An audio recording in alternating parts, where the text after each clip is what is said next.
Hey guys, Halloween 2018 4K Blu-ray review. Here we go.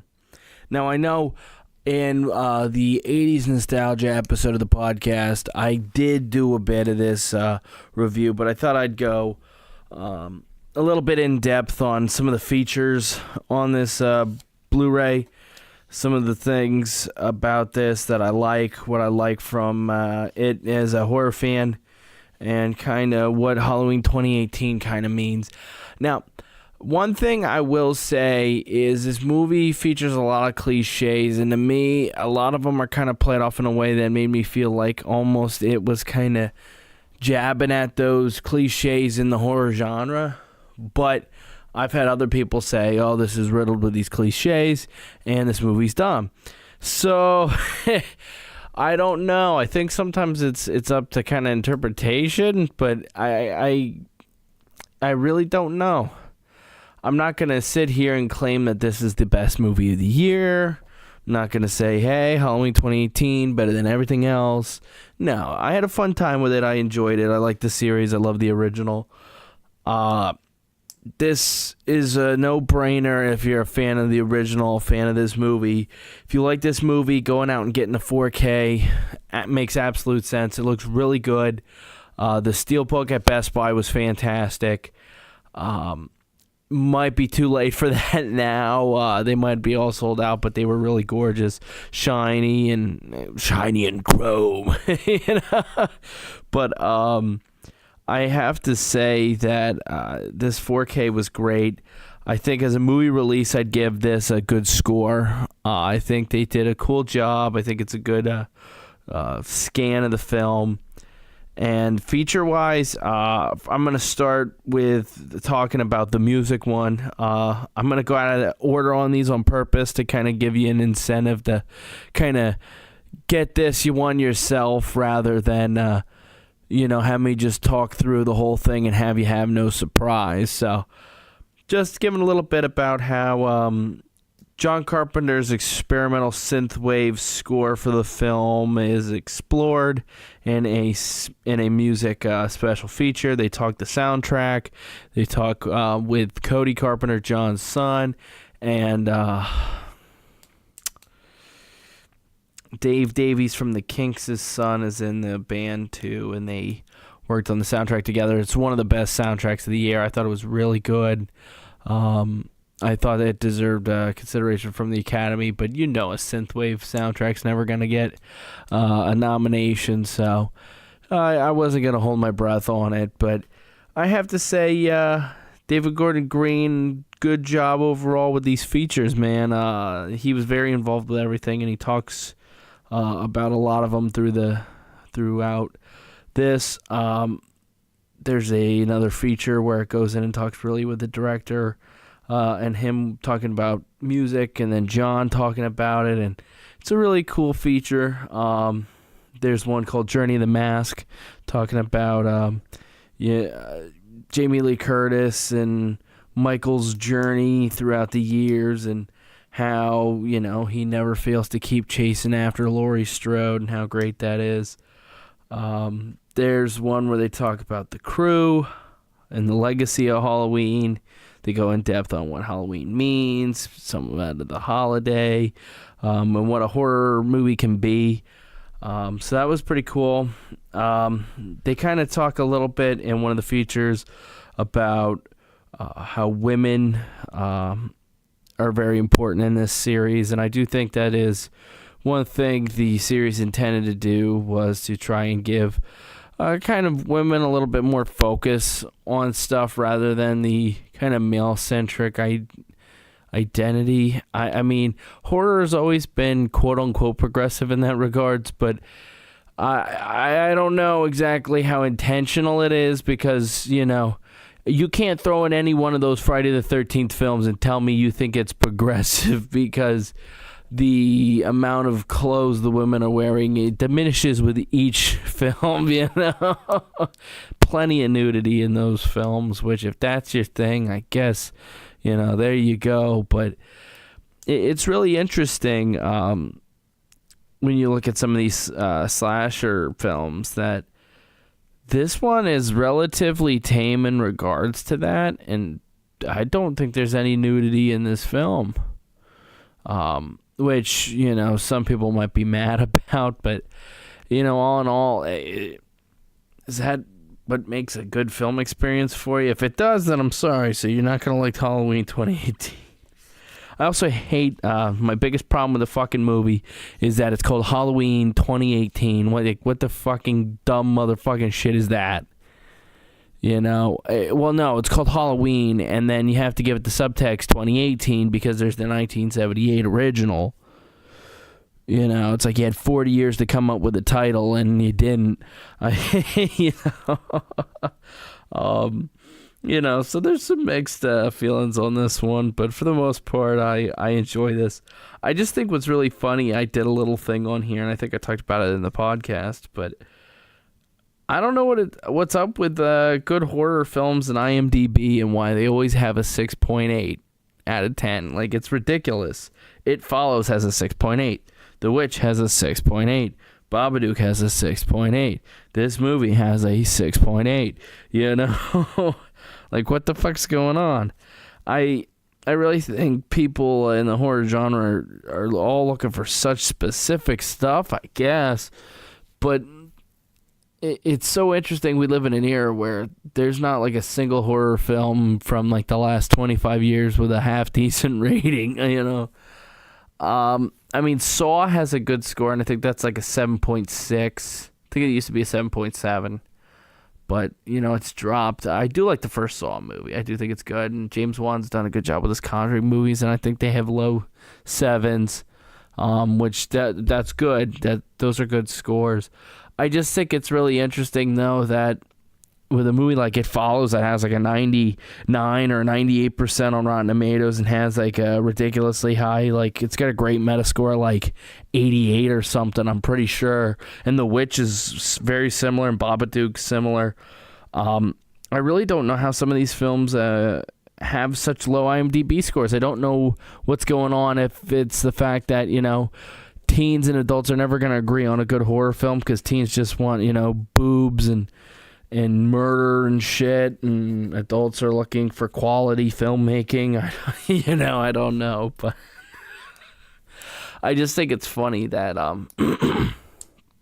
you know, I've had very opinionated people, you know, tell me about, you know, this, that, or the other thing, and I mean, they'll come off and they'll tell you about this movie that's like kind of universally known for being absolute rubbish, and they'll really talk it up, and then they'll rip apart a classic like The Shining, and it's like, what the fuck's wrong with you? Like, you can have an unpopular opinion, and I think we should celebrate that in a world that doesn't really, you know, appreciate, you know, people giving different opinions. But there's some times where, you know, there's kind of that lack of understanding is kind of the cause of it. And it's something where, you know, they always say there's certain things about films that you can measure, and there's stuff you can't. And a lot of times, you know, I can look at these scores, and, you know, the score's not the end-all, tell-all, and I think there's definitely a lot of wiggle room with films, because I think there's a lot of films with lower scores that I think are great, and there's films with higher scores that I think aren't that great. But it's funny that the horror genre really suffers from this, where, you know, I have some of my all-time favorite films. I mean, one film that I love, and I think is an incredible film, Under the Skin. It's one of the weirdest things you'll ever see in your life, but I think that's incredible. It has a 6.3 on IMDb, and for the life of me, I mean, I can't believe that. I think that's an absolute outrage. I could see somebody watching it being confused, but I don't think being confused is necessarily a bad thing. And I think as viewers, I think we have to be willing to challenge ourselves to be confused, to not understand, to sit and think and ponder and kind of come up with our own ideas behind it and kind of make sense of it ourselves, because we're not always going to have things made out exactly into a nice, precious little bow on it, you know? You've got to be willing to, like, understand it yourself, man. So, you know, it's a really interesting concept, I guess, on that. And Halloween 2018 has nothing to do with that, so that's absolutely great. You know, long tangents in a direction you didn't need to be going. It's a successful plan. You know, there's no way to get where you want better than to just walk off and lollygag and find yourself nowhere near where you want to be.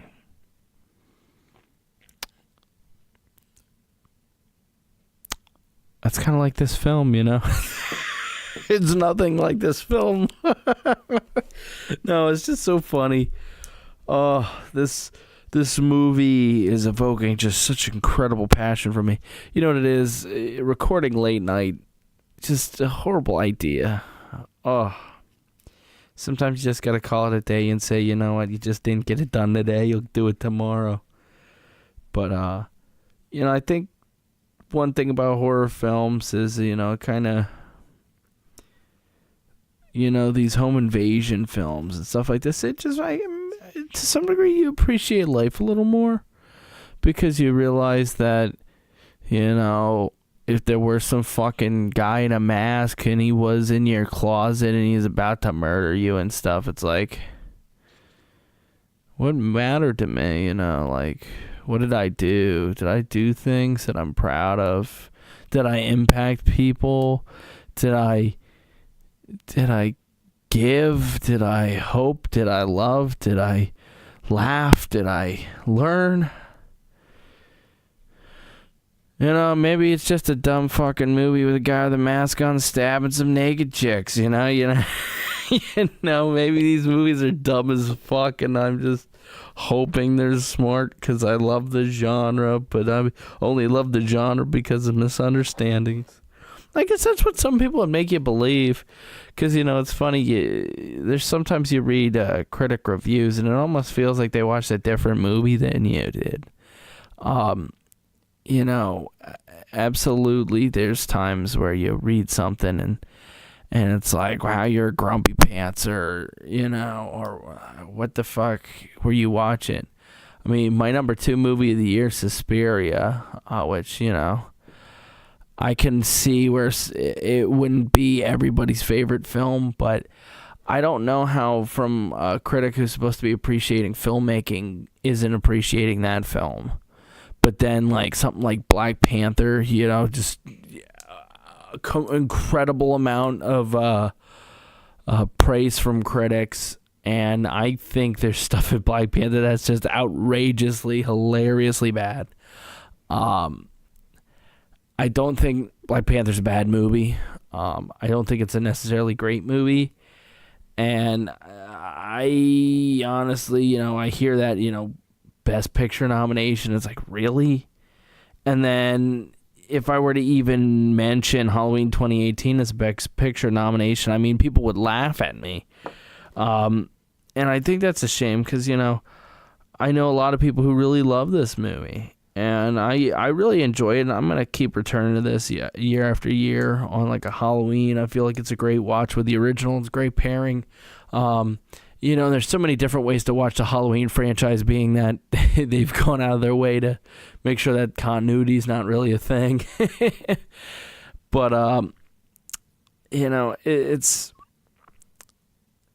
is a good one, and I really think it's worth watching. And I think, you know, the goal of the reviewer is to kind of give you guys an idea of if you want to watch this, and if this is for you, and if there's really a purpose for this to enter your life.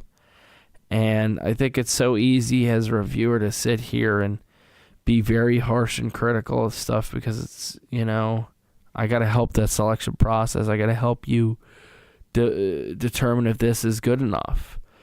But, you know, if not enough stuff's coming through, then,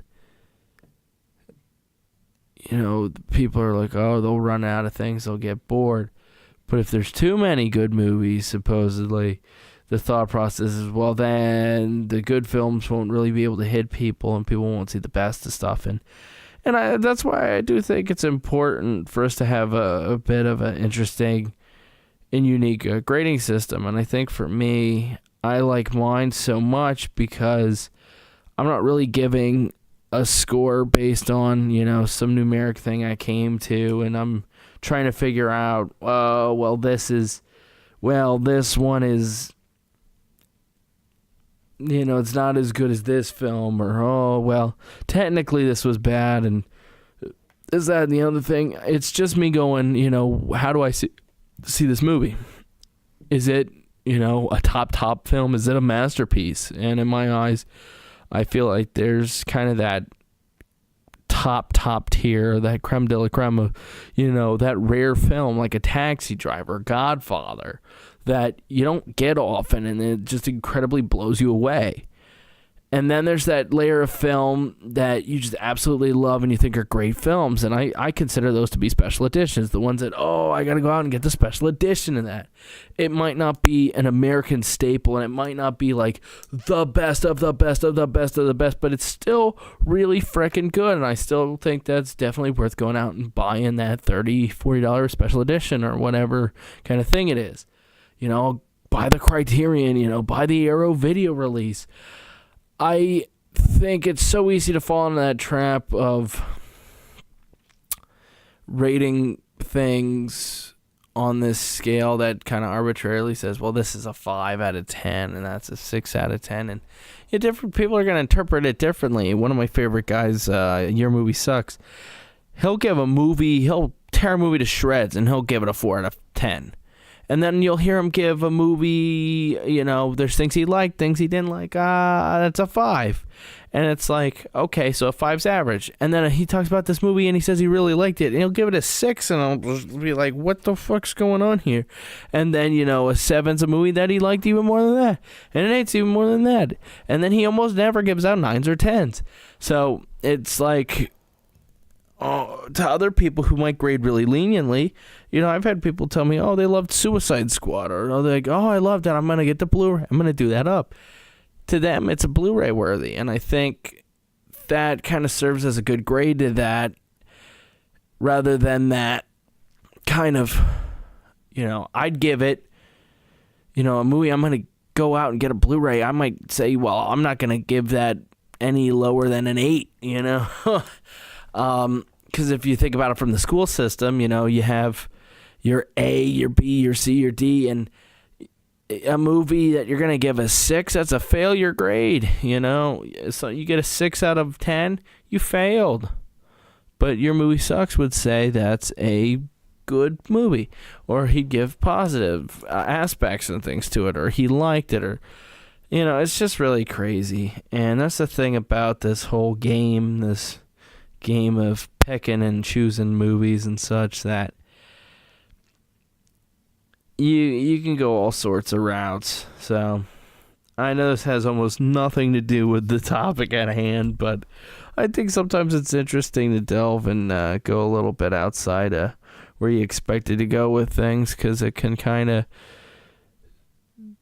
delve into different aspects of things you don't even think about during your viewing experience, and some things outside this. So I think it's cool to kind of get to see some of your guys' comments and converse with you guys and kind of see how maybe you guys feel, and how over time I think maybe I'm going to start giving out those Blu-ray grades a little more leniently, or maybe I'm going to be a little more stricter. It's really interesting when you're first starting out with something like this, trying to determine, who makes the grade, who's who, and, you do an initial evaluation, then you come away and you're like, well, no, I don't feel that way. With this movie, I don't think it's a perfect movie, and I'm not going to give it all sorts of amazing grades and stuff. I'd still say I think it's a good, well-made movie, but I'm going to be more inclined to watch it because of my love for the franchise it comes from, or the film it's the sequel to. I mean, yes, that plays into it, and the fact that the original is one of my favorite films is going to make me be more inclined to like this, and I know that's psychology, and I know that somebody who doesn't like the original is probably not going to like this no matter what, and that's fine. But, I don't think it's fair to just tear somebody apart about how they feel about something. And if you don't like a movie and somebody does like a movie, I don't think there's any reason to try and convince them why it's bad or convince them why it's wrong.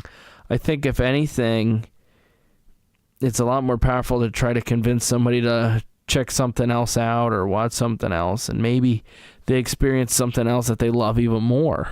You know, when I was younger, I only ever saw the Friday the 13th films, and through my teenager years, like, my horror really only involved a small collection of stuff that was, you know, the Friday the 13th films, the Leatherface films from Texas Chainsaw Massacre, you know, Halloween, Nightmare on Elm Street, Child's Play, Scream, and obviously I had staples like Jaws and some of the other more accessible kind of stuff, and like the Dawn of the Dead remake, but I also loved the original, and that's the thing that gets you is there's sometimes you look back and, like, at one point in my life I liked the Dawn of the Dead remake a little more than the original, but it was because, like, I saw the remake first and then I saw the original like a week later, and I don't know, it was kind of the thing where you see the remake and you're like, oh, okay, you got expectations, I guess. I don't know. I was a dumb 13-year-old kid. You know, I watched both those movies back to back now. There's no doubt I'm going to not say the George Romero one is the better movie. But I think somebody's allowed to like the new Dawn of the Dead movie, and I think it's okay to have an unpopular opinion. It's just funny that I think we debate a lot about stuff, but we don't really debate the reasoning. And sometimes that's where the problems lie. You know, to me, a movie with a fantastic soundtrack can be enough. Being able to hear it. I'm not going to say that's what this movie is, but I really enjoy this movie, and I think the soundtrack's fantastic. And I think for me, I have a higher appreciation of that. Being a musician and being a giant John Carpenter fan, I'm going to be more inclined to love that aspect being done well more than somebody who wants a well-rounded story, which in the horror genre kind of comes rare, you know? So I think it'll be cool. Real quick, I'm just going to run through a little bit about this 4K. I delved in quite a little bit, but I'm going to run through my bullet points here, and I'm going to just, you know, let myself rest with this movie. I did this whole review up weeks ago. I meant to get this out there. I talked about it during the podcast, and I just never came back to do this. So, well, I totally messed up my words there. That was horrible. Without further ado, it's too late to do this. All right, just, you know what I mean to say. All right, James Jude Courtney was really good as Myers in this. I really like his performance. I really think he does a good job being menacing, and I think in some scenes, you know, he really imposes a menace, and he handles himself in a similar way as The Shape. Now, I do think my favorite scene in the movie was probably the scene where Nick Castle plays Michael Myers. I know that he does play him in the movie, but I have to figure it's that wide shot when he's first back in Haddonfield and he gets the hammer and he kills that lady. And I've heard rumors that John Carpenter directed that scene and that's Nick Castle, and I could believe it because it's the best scene in the movie. I think it's pretty magical, and it's really cool if you're a fan of that. And honestly, it's probably my favorite scene from a modern slasher. I really think it was really well executed, and I wouldn't be surprised if that's true, that's how it went. I'm glad this movie was in the hands of David Gordon Green and Danny McBride, who are big fans of the franchise, and they gave some tender care, so that's really cool. Yeah, one of my favorite YouTubers, Drum Dums, he went in depth on this movie, and I think it was his favorite film of the year, 2018. if I'm not mistaken. And that's really cool to see this film get some love out there. But I do know some other people didn't love this movie that much. Some people didn't really think this is the movie we've been waiting 40 years to, give the real sequel to. So it's interesting. I think this movie is interesting in how it kind of starts out like a Conjuring Exorcist feel with The Mask. It's kind of very experimental. It's not Nicholas Winding Refn experimental, but it's experimental. But I really liked it. And it kept me on the edge because I didn't know where this movie was going to go. I thought, maybe the power's in the mask, and maybe they were going to say, it was the idea of the mask, the idea of concealing who you are, and some of that energy and the power and blah, blah, blah, something like that. But no, there's cool mask. Myers just decided to kill some fucking people, like, it's just kind of funny that you get some ideas while you're watching a movie and then they don't pan out, and I think some people get disappointed from that, but it can enhance a viewing experience, and I liked how this movie went places I didn't expect it. I say it just kind of messes with the continuity, but I already kind of talked about that. Yeah, the opening scene is really good in this, and I really loved the mask scene when the guy's holding the mask and he's yelling at Michael and it's getting all loud, and then it cuts to that reverse pumpkin rotting thing, which actually in one of the special features you see that it's not CGI, and it's a really incredible sequence. I really liked watching that. It was like, oh, here's the franchise coming back to life. The holiday season's back. Michael is here, I thought that was a really cool scene to do. I've seen things of people say that this movie was boring. I disagree. I thought this movie was compelling in several sequences. I thought a lot of the effects were pretty interestingly done. There was decent enough tension. I think Laurie was still a cool character, and it was interesting to see what happened to her, seeing that trauma and what that put on her. I think that's interesting. I think this movie was kind of cool in the way it's kind of reviving a dead subgenre. The true slasher films kind of been away since the Scream revolution again there in the late 90s, early 2000s.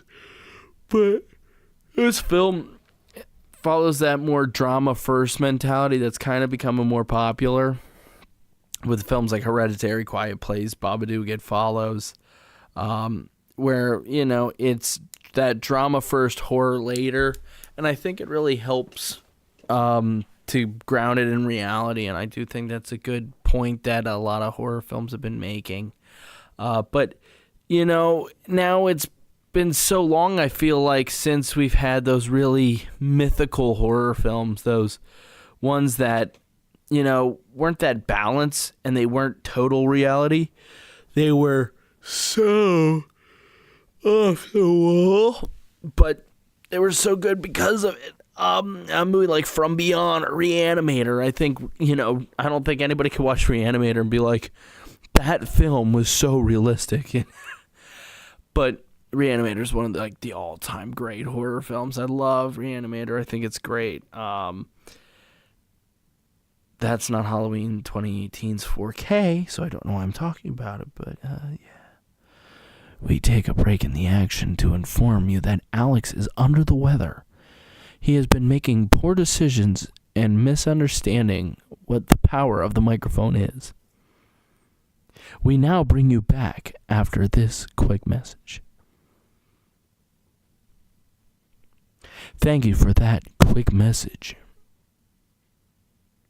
Yeah, so this movie has a really cool interview exposition, which is a cool way of doing things. They kind of catch you up on the stuff real quick, rather than showing you like a really good movie.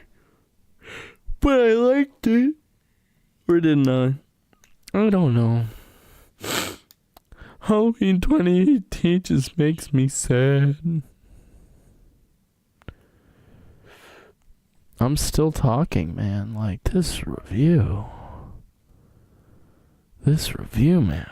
Wow.